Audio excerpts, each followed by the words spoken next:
Ok, estamos de volta com o segundo bloco deste programa Urbanidades, em que eu estou tratando do tema Anjos do Brasil, que você pode também ver pela internet, rever o programa quantas vezes quiser e divulgar, por favor, tá? Ó, www.programaurbanidades.com.br. No bloco anterior, a Maria Rita falou sobre startups. O que é uma startup? Brevemente. Startup é uma empresa que tem alto potencial de crescimento e que tem alguma inovação ou no processo do produto ou do serviço que ela faz, tem uma maneira diferente de fazer as coisas. Startup não é uma empresa tradicional, então startup não é uma padaria, por exemplo, que é um ótimo negócio, mas que não tem tanto potencial de crescer e de escalar e de, quem sabe, para o mundo inteiro. Eu aqui tentando me colocar totalmente como leigo, né? Startup parece que é alguém que está acabando de começar. Mas é bem isso mesmo. Mas não necessariamente num negócio como uma padaria que já existe no mercado há tempos. Exatamente, tem que ser um negócio novo e um negócio que possa crescer bastante, que possa atingir pelo menos o mercado brasileiro e quem sabe o mercado mundial. Tá. Eu tinha pedido para você no intervalo para a gente tentar trabalhar em cima de... Porque são muitos valores, muitos termos, muitos conceitos, ao mesmo tempo... Eu fiquei, às vezes, meio perdido aqui. Eu acho que o pessoal de casa pode ter ficado também. Então, uma solução seria a gente trabalhar um exemplo, né?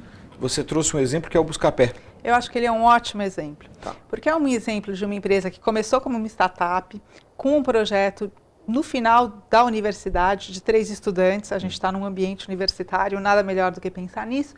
E eles tinham uma ideia de criar um buscador, um comparador de preços. A partir daí, eles começaram a desenvolver com o capital deles, na casa deles, na garagem deles, receberam um investimento anjo e tiveram um crescimento enorme. Quando eles começaram isso, que foi na década de 90, você não tinha nenhum buscador de preços, nenhum comparador no Brasil. E eles criaram todo o mecanismo de como isso funciona, criaram o aplicativo, criaram a plataforma, cresceram a tal ponto que alguns anos atrás eles foram vendidos para um grupo estrangeiro, para o Napster, um grupo da África do Sul, e tiveram um crescimento explosivo e hoje eles investem e compram outras startups. Quer dizer, eles são anjos hoje? Eles são anjos hoje. Então, existem pessoas que vivem de ser anjos, você pergunta? Muito poucas. Na grande maioria das vezes, isso é uma coisa paralela que eles fazem.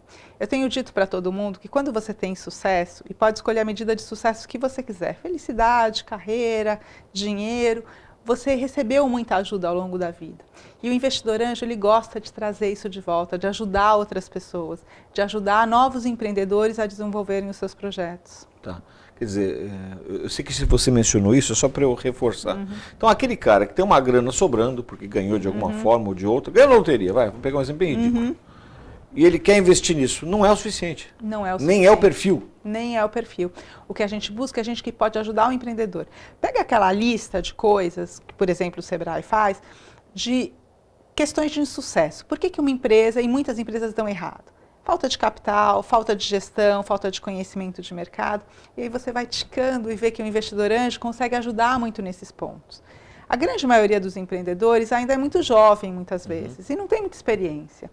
Então, ter alguém com um pouco mais de experiência, os cabelos brancos, ajuda muito esse empreendedor a conseguir fazer dar certo. Pode haver mais de um investidor anjo para a mesma startup? Normalmente é exatamente isso que acontece. O investidor anjo co-investe em grupos de 5 até 10, às vezes até um pouco mais investidores.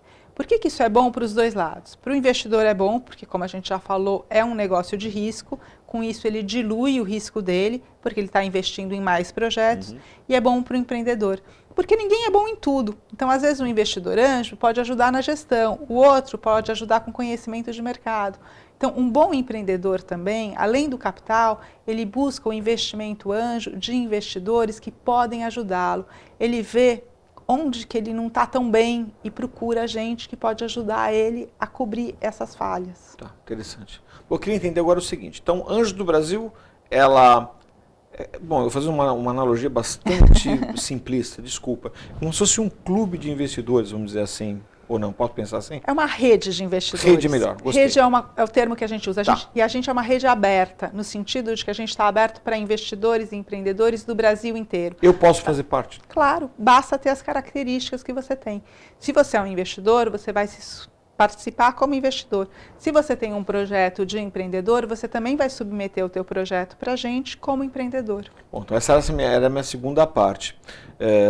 Então eu tenho uma ideia, que eu acho que é criativa, eu desenvolvo, faço um projetinho e falo, poxa, isso aqui seria muito bom, mas eu não tenho a verba que eu preciso. Ou tenho só aquela e não vou conseguir me sustentar ao longo dos primeiros 2 anos. Eu vou até você, como é que eu vou até você? Então, essa questão é super importante, né? A primeira coisa que o empreendedor tem que fazer é entender o que é investimento anjo, como funciona, e para isso tem uma série de informações que estão no nosso site que ele pode consultar. Está na tela para vocês aí. A partir daí, a primeira dica que eu dou sempre é, ao invés de buscar uma rede de investidores, busca a tua rede de conhecimentos. É muito mais fácil você conseguir investimentos se você é apresentado. Então procura descobrir quem são os empresários da tua região que podem te ajudar e tenta encontrá-los. Se você não encontrar ajuda assim, ou se você quiser ter mais uma opção, você pode buscar as redes de investidores anjos como a Anjos do Brasil. É porque hoje assim, eu penso, eu posso estar errado, mas a impressão que eu tenho é assim, as pessoas acabam indo a bancos, né? Ou indo atrás do dinheiro só, que parece ser, de forma simplista novamente, o problema. Né? Isso é uma coisa triste, porque muito empreendedor fala que falta só capital, e não é verdade. Capital também falta, mas falta outras coisas. E por isso que eu disse que o empreendedor tem que se preparar, porque cada capital precisa para uma época diferente da empresa. Tem horas que o empréstimo bancário pode ser muito bom para o projeto, tem horas que não. E qual é o grande diferencial? O que é bacana quando você quer investimento anjo? Não olha só o dinheiro, olha o que o investidor vai te ajudar, porque é isso que vai fazer a tua empresa poder ter mais sucesso. Eu tenho uma outra pergunta, nós temos 2 minutos para acabar o bloco. O investidor anjo quer acabar sendo um sócio? O investidor sempre é um sócio no investimento anjo. Por esse capital que ele investiu, ele recebe um percentual em ações da empresa. E é importante pontuar que esse percentual é sempre minoritário, por conta de toda a lógica que o empreendedor precisa aprender de investimento em capital de risco. Eu coloco esse valor e recebo uma parte em ações da empresa. E aí que a gente tem essa comparação que é bem interessante, que o investidor e a relação do investidor e a relação do empreendedor é quase um casamento. Você namora, casa e a diferença é que você tem um divórcio marcado. Mas nesse caso é um divórcio feliz quando o investidor for sair desse investimento com o retorno do valor investido. É importante saber também que essa relação de investimento anjo não é uma relação de dívida. O empreendedor não fica devendo esse valor. Ele só vai ter retorno se houver um resultado positivo dentro dessa empresa.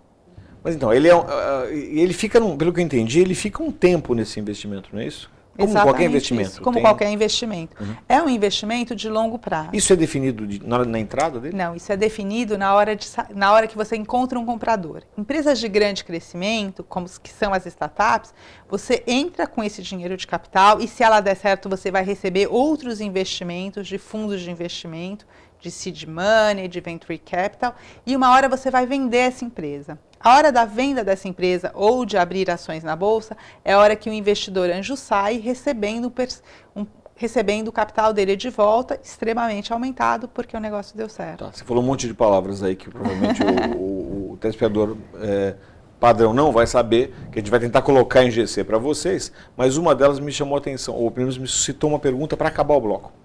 O bloco que vem a gente vai falar sobre inovação e alguns projetos futuros. Há quanto tempo demora essa cadeia toda, desde que ela é instituída com a criação do projeto, com a ideia inicial, até a abertura de capital, que é o IPO no final? A abertura de capital é uma questão bem difícil no Brasil, mas em média, vamos falar que a gente está pensando entre 5 a 10 anos. 5 a 10 anos? Longo prazo. É um longo prazo, quer dizer, por isso que é um risco e por isso você tem que monitorar aquilo que você está fazendo, né? E por isso que a relação de investidor-anjo muitas vezes é considerada como um casamento. Você namora, você casa, e só que nesse caso você tem um divórcio marcado e é um divórcio feliz. É boa essa analogia. Bom, a gente volta daqui a um minuto para falar sobre inovação.